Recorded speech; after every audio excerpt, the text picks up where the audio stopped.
ஸ்டூடெண்ட்ஸா 6வது இருந்து 12வது வரைக்கும் கவர்மெண்ட் ஸ்கூல்ல படிச்சிருக்கீங்களா?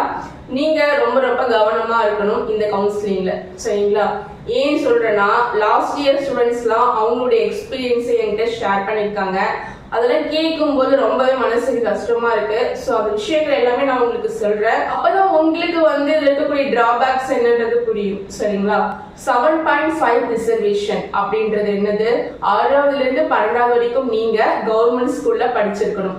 ஒரு வருஷம் கூட இடையில கவர்மெண்ட் எய்டட் ஸ்கூல்லயோ இல்ல பிரைவேட் ஸ்கூல்லயோ படிச்சுக்க கூடாது. 6வதுல இருந்து 12வது வரைக்கும் கண்டினியூஸ்லி கவர்மெண்ட் ஸ்கூல்ல மட்டும் தான் படிச்சிருக்கணும். ஸ்கூல் மாறி படிச்சாலும் பிரச்சனை இல்லை, ஆனா மாறி இருக்கக்கூடிய ஸ்கூலுமே கவர்மெண்ட் ஸ்கூல்ல தான் இருந்திருக்கணும், சரிங்களா? சோ இந்த மாதிரியான ஸ்டூடெண்ட்ஸ்க்கு மட்டும்தான் இந்த 7.5 ரிசர்வேஷன் அப்படின்றத கவர்மெண்ட் கொடுத்துட்டு இருக்காங்க. அதாவது ஒரு டிபார்ட்மெண்ட்ல 100 சீட் இருக்கு அப்படின்னா 7 சீட்டை அரசு பள்ளியில படிச்ச மாணவர்களுக்காக இலவசமா கொடுக்குறாங்க, இல்லையா? சோ அப்படி இருக்கும்போது நாம அது முறையா பயன்படுத்திக்கிறோமா அப்படின்னா கண்டிப்பா இல்ல, சரிங்களா? நிறைய யூடியூப் சேனல்ஸ்ல சொல்றாங்க 7.5 ஏதோ ஒரு காலேஜ் கிடைச்சா எடுத்துக்கோங்க, எந்த காலேஜ் கிடைச்சாலும் எடுத்துக்கோங்க, ஏதோ ஒரு காலேஜ் கிடைச்சிரும் அப்படின்னு சொல்றாங்க. ஆனா இருக்கக்கூடிய டிராபேக்ஸ் என்ன அப்படின்றத அனலைஸ் பண்ணி பார்க்கும்போது, லாஸ்ட் இயர் ஸ்டூடெண்ட் வந்து பாத்தீங்கன்னா ஒரு பேரண்ட் ஆக்சுவலா ஃபர்ஸ்ட் கால் பண்ணாங்க எனக்கு. அந்த பேரண்ட்ஸ் சொன்ன விஷயம் என்ன அப்படின்னா, இது வந்து ஒரு சத்தியமான உண்மை, சரிங்களா? ஸோ இந்த விஷயத்தெல்லாம் நான் உங்ககிட்ட சொன்னா நீங்க இந்த வருஷம் அவேர்னஸா இருப்பீங்கன்றதுக்காக தான் சொல்றேன். முடிஞ்ச வரைக்கும் உங்க ஃப்ரெண்ட்ஸுக்கு இந்த வீடியோவை ஷேர் பண்ணுங்க. உங்களுக்கு நல்ல காலேஜை சூஸ் பண்ணணும், ஒரு ஐடியா வேணும் அப்படின்னா நம்மளுடைய வாட்ஸ்அப் குரூப்ல ஜாயின் பண்ணிக்கோங்க, சரிங்களா? நான் உங்களுக்கு கைட் பண்றேன். ஆக்சுவலா ஒரு பேரண்ட் வந்து கால் பண்ணாங்க சென்னையில. ஆக்சுவலா காலேஜ் நேம் கூட எனக்கு சரியா ஞாபகத்துல இல்ல. அந்த ஒரு காலேஜ் சொன்னாங்க. ஓகே, ஒரு காலேஜ்ல போயிட்டு ஜாயின் பண்ணாங்களாம். 7.5 ரிசர்வேஷன்ல அந்த காலேஜ் அந்த பொண்ணுக்கு கிடைச்சிருக்கு. அந்த காலேஜ்ல வந்து பாத்தீங்கன்னா CSE, ECE, aeronautical, civil, mechanical எல்லா ஸ்டூடெண்ட்டையும் ஒரே கிளாஸ்ல உட்கார வச்சு கிளாஸ் எடுக்கிறாங்க. ஏன்னா ஸ்ட்ரென்த்தே இல்லையா, ஓவரால் அந்த காலேஜோட ஸ்ட்ரென்த்தே வந்து பாத்தீங்கன்னா 20 மெம்பர்ஸ் தான். அதனால எல்லா டிபார்ட்மெண்ட்ல இருக்கிற ஸ்டூடெண்ட்டையும் மொத்தமா கூட்டு வச்சு எல்லாரையும் மொத்தமா கூட்டு வச்சு ஒரே ஒரு ஸ்டாஃப் தான் வந்து கிளாஸ் எடுக்கிறாங்களாம், சரிங்களா? இது எவ்வளவு கொடுமை பார்த்துக்கோங்க.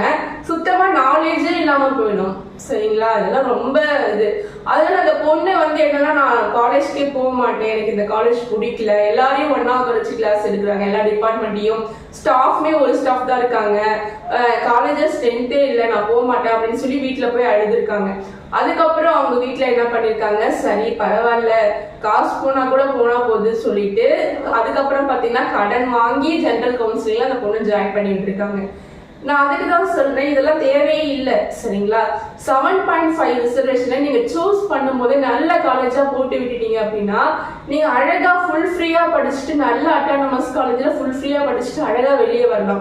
காலேஜ் ஒழுங்கா சூஸ் பண்ண தெரியாம ஏதோ ஒரு காலேஜ் கிடைச்சா போதும் அப்படின்ற ஒரு இதுல நீங்க போட்டீங்க அப்படின்னா உங்களுக்கு கிடைக்கக்கூடிய காலேஜ் ஏதோ ஒரு காலேஜ் தான் கிடைக்குமே தவிர நல்ல காலேஜ் கிடைக்காது, சரிங்களா? அதனால 7.5 ரிசர்வேஷன்ல காலேஜை சூஸ் பண்றீங்க அப்படின்னா அந்த காலேஜ் அட்டானமஸ் காலேஜான்னு பாருங்க, நாக் ஏ கிரேட் வாங்கியிருக்காங்கன்னு பாருங்க, NBA சர்டிபிகேட் வாங்கியிருக்காங்கன்னு பாருங்க, அண்ட் வந்து அந்த காலேஜோட ஸ்ட்ரென்த் என்னன்றதை பாருங்க, அந்த காலேஜ் வந்து எந்த இயர் எஸ்டாப்ளிஷ் பண்ணியிருக்காங்க இதெல்லாம் பாருங்க, சரிங்களா? புதுசா ஒரு காலேஜ் ஓபன் பண்ணிருக்காங்க, நீங்க தான் அதுல முதல் ஆளா போறீங்க அப்படின்னா என்ன அதெல்லாம், சரிங்களா? சோ வந்து இதெல்லாம் வந்து பாத்துக்கோங்க, ஓகேவா? இன்னொரு விஷயம் என்னன்னா, ஒரு பையன் வந்து எனக்கு ஒரு 2 மாசத்துக்கு முன்னாடி மெசேஜ் பண்ணியிருந்தாங்க. என்னன்னா, மேம் நான் வந்து 7.5 ரிசர்வேஷன்ல ஒரு காலேஜை சூஸ் பண்ணி உள்ள போயிட்டேன், எனக்கு இந்த வருஷம் 7.5 ரிசர்வேஷன்ல வேற காலேஜ் போக முடியுமா அப்படின்னு கேட்டாங்க. ஏன்பா நீங்க போன காலேஜ் என்ன ஆச்சு அப்படின்னு கேட்கும்போது, இல்ல மேம் அந்த காலேஜ் வந்து க்ளோஸ் பண்ண போறதா பேசிட்டு இருக்காங்க, காலேஜ் ஸ்ட்ரென்த்தே இல்லையா அப்படின்னு சொல்றாங்க, சரிங்களா? நான் கேக்குறேன், இதெல்லாம் நீங்க வந்து காலேஜ் ஜாயின் பண்ணதுக்கு அப்புறம் பேசுற பேச்சே கிடையாது, சரிங்களா? ஒரு காலேஜ் ஜாயின் பண்றதுக்கு முன்னாடியே அந்த காலேஜ் பத்தி A to Z டீடைல் தெரிஞ்சு வச்சிருக்கணும், இல்லையா? 7.5 ரிசர்வேஷன்லயே போனாலும் கூட நீங்க இது உங்க லைஃப் இல்லையா, நீங்க ஏதாவது தெரிஞ்சு வச்சுட்டு தான் உள்ள போயிருக்கணும். சோ எதுவுமே தெரியாம 7.5 ரிசர்வேஷன்ல சீட்டு கிடைக்குது, குருட்டுதரமா உள்ள போறோம் அப்படின்னு ஏதோ ஒரு காலேஜ் சூஸ் பண்ணிக்கலாம் கண்ண மூடிட்டு அப்படின்னு நினைக்காதீங்க, சரிங்களா? நீங்க 7.5 ரிசர்வேஷன்ல பணமே கட்ட முடியல கூட ஃபுல் ஃப்ரீயாவே நிறைய காலேஜ்ல கொடுக்குறாங்க.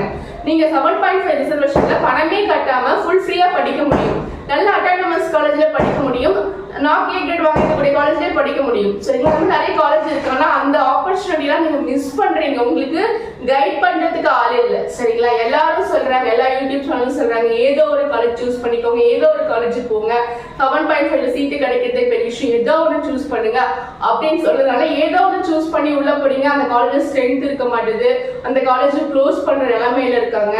இன்னொன்று வந்து அந்த ஒரு சில பேர் என்ன பண்றீங்கன்னு பாத்தீங்கன்னா, இது ஒரு விஷயம். சரிங்களா? இது ஒரு பிரச்சனை ஒரு பக்கம் இருந்தாலும் இன்னொரு பிரச்சனை என்னன்னா 7.5 ரிசர்வேஷன்ல ஸ்டூடெண்ட்ஸ் வந்து 7.5 ரிசர்வேஷன்ல ஃபுல் ஃப்ரீன்னு சொல்லிட்டு ஒரு சில காலேஜ் ஜாயின் பண்ணிடுறாங்க. போனதுக்கு அப்புறம் காலேஜ்ல பணம் கேட்கறாங்க தெரிஞ்சதும் அந்த காலேஜ்ல இருந்து உடனே டிஸ்கண்டினியூ பண்ணிட்டு வெளியே வந்துடுறாங்க. ஒரு வருஷம் வேஸ்ட். சரிங்களா? சோ ஒரு வருஷம் வேஸ்ட்ன்றதை தாண்டி இன்னொன்னு என்னன்னா, சரி போன வருஷம் நம்ம டிஸ்கண்டினியூ பண்ணிட்டோம், இந்த வருஷம் திரும்பி 7.5க்கு ஃபுல் ஃப்ரீயா இருக்கக்கூடிய ஏதாவது ஒரு காலேஜ் சூஸ் பண்ணலாம் நினைச்சு சூஸ் பண்ணாலும் கூட அவங்களுக்கு இந்த வருஷம் ஃபர்ஸ்ட் இயர் ஃபீஸை ஃபுல்லா பே பண்ணணும். இதுதான் கவர்மெண்ட் ரூல். போன வருஷம் ஏன் 7.5ல கிடைச்ச காலேஜ் நீங்க விட்டுட்டு வந்தீங்க, அதுக்கு பனிஷ்மெண்ட். இந்த வருஷம் உங்களுக்கு கிடைச்சிருக்கக்கூடிய காலேஜ்ல நீங்க ஃபர்ஸ்ட் இயர் ஃபீஸை பே பண்ணணும். இதெல்லாம் தேவையா? சூஸ் பண்ணும்போதே நல்ல காலேஜை சூஸ் பண்ணியிருந்தா 4 வருஷம் அழகா ஃப்ரீயாவே படிச்சிருக்கலாம்ல. ஒரு வருஷம் நீங்க பணம் கேட்கறாங்க டிஸ்கண்டினியூ பண்ணி அடுத்த வருஷம் இன்னொரு காலேஜ்ல போய் ஜாயின் பண்ணி அங்க முழுசா பணமும் கட்டி உங்க பணமும் மணியும் வேஸ்ட், உங்க டைமும் வேஸ்ட். சரிங்களா? அதனால 7.5 ரிசர்வேஷன் ஸ்டூடெண்ட்ஸ் காலேஜை சூஸ் பண்ணும்போது ரொம்ப ரொம்ப ரொம்ப கவனமா சூஸ் பண்ணணும். சரிங்களா? அந்த காலேஜோடைய தரம் எந்த லெவல்ல இருக்குன்றதையும் பார்க்கணும். இன்னொன்னு அந்த அதே டைம்ல உங்களால பணம் கட்ட முடியாதுன்ற பட்சத்துல அந்த காலேஜ்ல ஃபுல் ஃப்ரீ பண்ணிட்டு இருக்காங்களா உண்மையாவேன்றதை பார்த்துட்டு நீங்க ஜாயின் பண்ணணும்.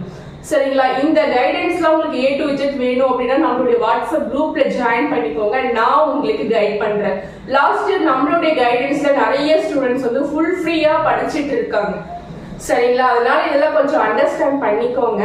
7.5 ரிசர்வேஷன்ல உங்களுக்காக கவர்மெண்ட் பணம் கட்டுறாங்க. அப்படி இருந்தும் நீங்க டிஸ்கண்டினியூ பண்ணிட்டு வெளியே வரீங்க, காலேஜ் மூட போற நிலைமையில இருக்குன்னு சொல்றீங்க, பணமே கட்ட முடியல அப்படின்னு சொல்லிட்டு நிறைய பிரச்சனைகள் போயிட்டு இருக்கு 7.5 ரிசர்வேஷன்ல. இது எல்லாத்துக்குமே காரணம் ஒழுங்கா சாய்ஸ் ஃபில்லிங் நீங்க கொடுக்காதது மட்டும்தான். சரிங்களா? சோ வந்து ஏதோ ஒரு காலேஜ் சூஸ் பண்றோம் அப்படின்ற அந்த தாட்டை தாண்டி நல்ல காலேஜா சூஸ் பண்ணுவோம். நான் வந்து ஃபுல் ஃப்ரீயா படிக்கணும், ஒரு நல்ல காலேஜ்லயும் படிக்கணும் அப்படின்ற ஒரு மைண்ட் செட்டோட காலேஜை செலக்ட் பண்ணுங்க. மேக்ஸிமம் அட்டானமஸ் காலேஜ் செலக்ட் பண்ணிட்டீங்கன்னா உங்களுக்கு ஒரு தலைவலியே கிடையாது. சரிங்களா? அதுக்காக எல்லாருக்குமே அட்டானமஸ் காலேஜ் கிடைக்கும்னு சொல்ல முடியாது. நான் அட்டானமஸ் காலேஜ்லயும் நல்ல காலேஜஸ் இருக்கு, அதையும் நீங்க நல்லா செலக்ட் பண்ணலாம். சரிங்களா? இது அதனால A to Z உங்களுக்கு எல்லா கைடன்ஸும் வேணும் இந்த 7.5 ரிசர்வேஷன்ல அப்படின்னா நான் உங்களுடைய கட்டாக்கு தகுந்த காலேஜஸ் லிஸ்ட் கொடுக்குறேன். நம்மளுடைய வாட்ஸ்அப் குரூப்ல ஜாயின் பண்ணிக்கோங்க. சரிங்களா? 7.5 ரிசர்வேஷன் பத்தி ஒரு கம்ப்ளீட் வீடியோ போட்டிருக்கேன். அது வந்து டிஸ்கிரிப்ஷன்லயும் கமெண்ட் பாக்ஸ்லயும் லிங்க் கொடுக்குறேன், பாத்துக்கோங்க. இந்த வீடியோ முடிஞ்ச வரைக்கும் உங்க ஃப்ரெண்ட்ஸுக்கும் ஷேர் பண்ணி ஹெல்ப் பண்ணுங்க. நம்மளுடைய வாட்ஸ்அப் குரூப்ல ஜாயின் பண்ணிக்கோங்க. சரிங்களா? வீடியோவுக்கு சப்ஸ்கிரைப் பண்ணி சப்போர்ட் பண்ணுங்க. கண்டிப்பா எல்லாரும் அவேர்னஸா இருங்க. கண்ணை மூடிட்டு போயிட்டு பாதாளத்துல விழுந்துடாதீங்க. சரிங்களா? Okay bye. மீண்டும் அடுத்த ஒரு வீடியோவோட நான் உங்களை சந்திக்கிறேன்.